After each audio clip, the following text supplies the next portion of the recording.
pilihan pemilih. Yang kedua, Undang-Undang Nomor 10 Tahun 2014 Pilkada. Pemilih juga dilarang untuk menerima pemberian tersebut.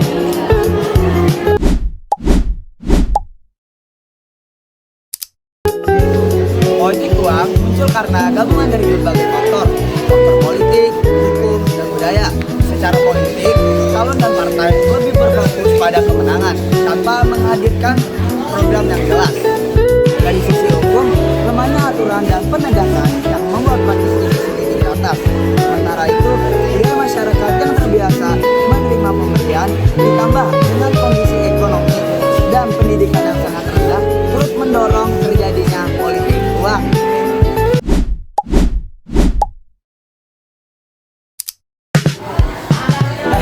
Kamu tahu nggak sih apa aja dampak-dampak politik uang? Oke, jadi biasanya dampak politik uang itu ada tiga. Yang pertama, merusak demokrasi. Pemilih jadi tidak bebas memilih secara rasional dan pemimpin yang terpilih tidak fokus terhadap rakyat. Oke, jadi yang kedua itu yaitu mendorong korupsi. Kalau mencari cuan, mengembalikan modal sehingga melawan korupsi. Ketiga, dan yang terakhir yang ketiga yaitu menggeserkan rakyat. Hak rakyat terabaikan dan prinsip kejujuran dalam pemilu.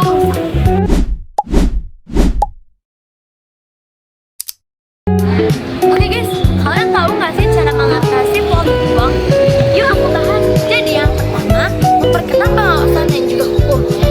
KPU Bawaslu mengawasi ketat dan juga memberikan sanksi tegas tanpa tebang pilih. Yang kedua yaitu pendidikan politik masyarakat, meningkatkan kesadaran agar pemilih cerdas dan juga menolak politik uang. Dan yang terakhir yaitu yang ketiga, komitmen partai politik. Partai harus menolak politik uang dan menjadikannya musuh bersama.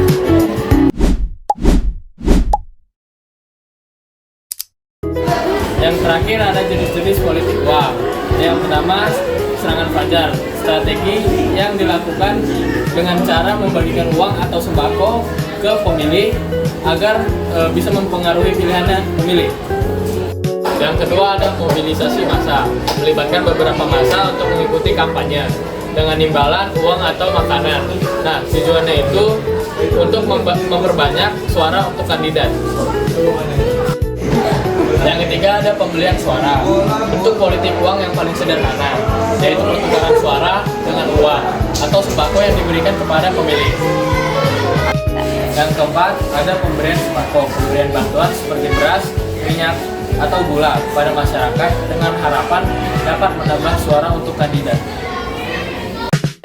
Yang kelima, janji-janji politik, memberikan janji-janji atau sesuatu di masa depan seperti bantuan atau imbalan untuk mendapatkan dukungan suara.